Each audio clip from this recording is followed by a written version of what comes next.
ಸುಜಯ, ಜಯಶ್ರೀ, ಅನ್ನಪೂರ್ಣ ಇವರೆಲ್ಲರಿಗೂ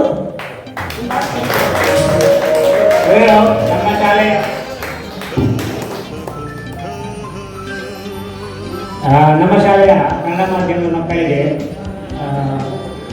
ಅವಶ್ಯಕತೆಯನ್ನು ಗುರುತಿಸಿಕೊಂಡು ಅವ್ರಿಗೇನು ಬೇಕು ಅಂತ ಹೇಳಿ ಅವರ ಗ್ರೂಪಲ್ಲಿ ಒಂದು ಚರ್ಚೆಯನ್ನು ಮಾಡಿಕೊಂಡು ಸುಮಾರು 20,000ಕ್ಕಿಂತ ಜಾಸ್ತಿ ಮೊತ್ತದ ಆಟೋಟ ಸಾಮಗ್ರಿಗಳು ಅದನ್ನು ಅವರು ತಂದುಕೊಟ್ಟಿದ್ದಾರೆ. ನಾನದು ಈ ಸಭೆಯಲ್ಲಿ ಕೊಡುವ ಅಂತ ಹೇಳಿದೆ. ಅವರು ಬೇಡ, ನಮಗೆ ಪ್ರಚಾರ ಬೇಡ, ಮಕ್ಕಳು ಆಟ ಆಡಲಿ ಎಂದು ಮೊನ್ನೆ ತಂದುಕೊಟ್ಟಿದ್ದಾರೆ.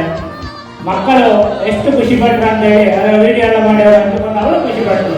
ಅವರಿಗೆ ನಿಜವಾಗಿ ನಾವೆಲ್ಲರೂ ನಮ್ಮ ಪರವಾಗಿ ಧನ್ಯವಾದವನ್ನು ಅರ್ಪಿಸ್ತೇನೆ. ನಿಜವಾಗಿ ಹಳೆ ವಿದ್ಯಾರ್ಥಿ ಸಂಘವ ಒಂದು ಏನು ಸರಿಯಾಗಿ ತೋರಿಸ್ಕೊಟ್ಟಿದ್ದಾರೆ ಅಂತ ಹೇಳಿ ನಾನು ಧನ್ಯವಾದಗಳು.